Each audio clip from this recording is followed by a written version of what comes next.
Amigos, como ustedes saben, yo soy médico.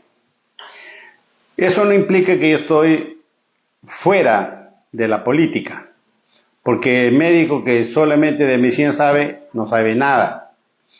Algo me importa, me interesa de la economía mundial como peruana. Por ejemplo, cómo nos está afectando la guerra de Estados Unidos con Irán, ¿no? Con el bloqueo del estrecho de Hormuz.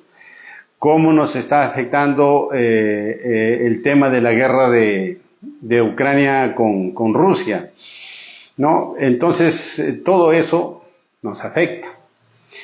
Ahora, respecto a la política peruana, que ahora es la razón, el motivo por el que me involucro parcialmente en este tema en particular, que no, insisto, no es mi competencia. Sin embargo, eso no implica que tenga un razonamiento, un análisis, y que eso quiero compartir con ustedes, porque yo no pertenezco a ningún partido político, solamente quiero exponer la realidad tal cual como es, como yo lo aprecio. Desde 1985, o sea, más o menos 35 años, ¿no? Más 25, 15, 40 años, poco a poco he ido viendo cómo se desarrollan las campañas políticas y otros procesos durante los ciclos electorales. Sin embargo, ¿qué se aprecia? Todo un círculo vicioso. En cada campaña política, los diferentes aspirantes a los gobiernos presidenciales, a los gobiernos locales, a las alcaldías, etcétera, dicen sus propuestas, pero en realidad son promesas. Promesas que no tienen fondo, que no tienen forma, que lo adornan muy bonito. Por eso es que si ustedes se ponen a evaluar, cada candidato en todos los procesos electorales ofrecen crear varios hospitales, crear miles de kilómetros de carretera, crear centros de salud por todo lado, crear colegios, etcétera, y donde vayan ya sus asesores les indican qué es lo que les falta. Le falta puente, allá dice, acá vamos a poner puente, le falta riego, acá vamos a instalar una irrigación, etcétera, etcétera, etcétera. Pero son simples promesas.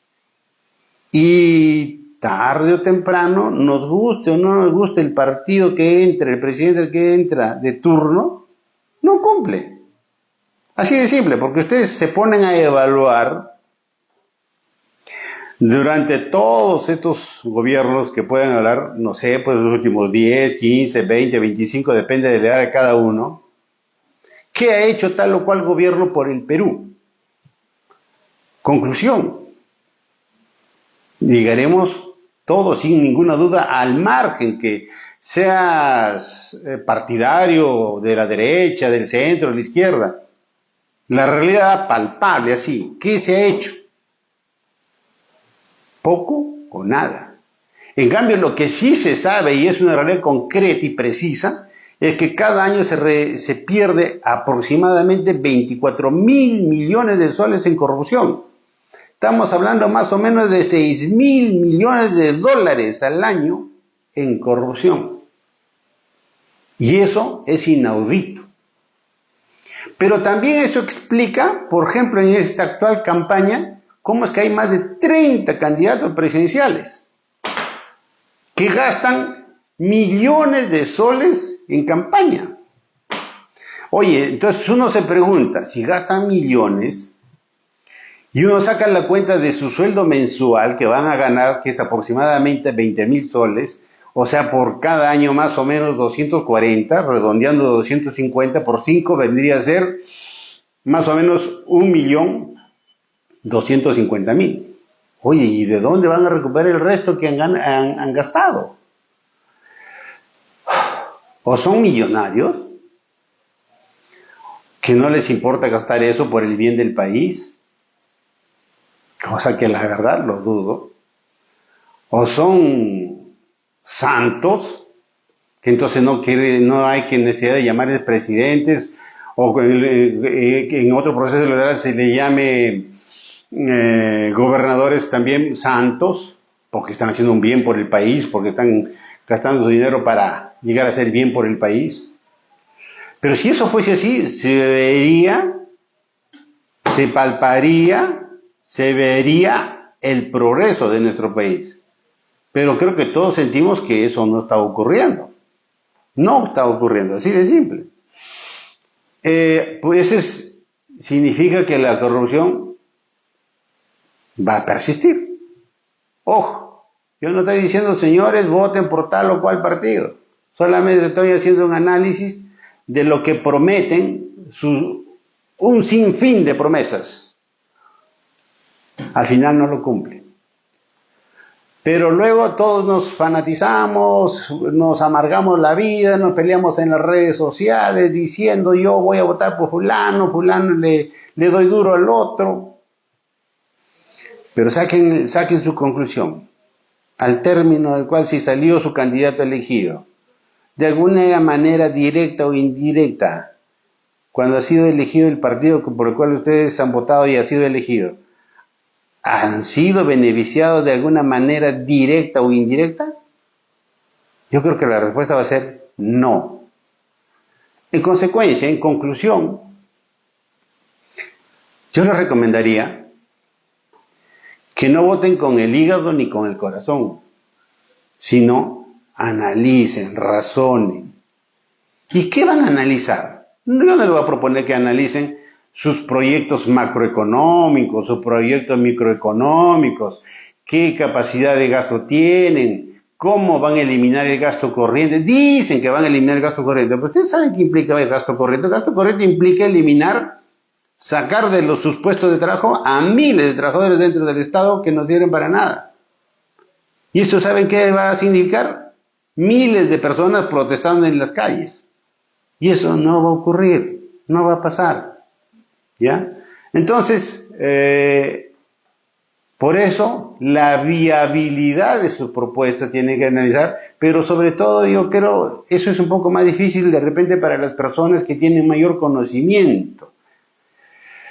Pero nosotros como personas normales, guiémonos por la honestidad que genera esa persona, número uno. Por su página de vida, si no ha tenido acusaciones, sentencias, comportamiento familiar, ¿no? Cómo es como persona y con su familia, con sus amistades, cómo ha sido su formación, ¿no? Cómo es su tipo de vida. Número dos, lo más trascendente, ¿qué equipo técnico tiene? Porque el presidente no puede hacer nada si no tiene un equipo completo, bien, así, hecho. Porque él no puede ser un Dios poderoso que puede manejar el Ministerio de Transportes, el Ministerio de Economía, el Ministerio de Educación, el Ministerio de Salud. El Ministerio de Salud, que es un tema que a mí me compete.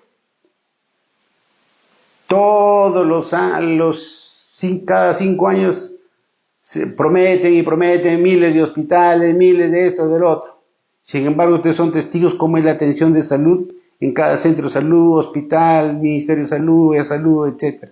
No hay tomógrafos, no hay resonadores, etc. ¿No?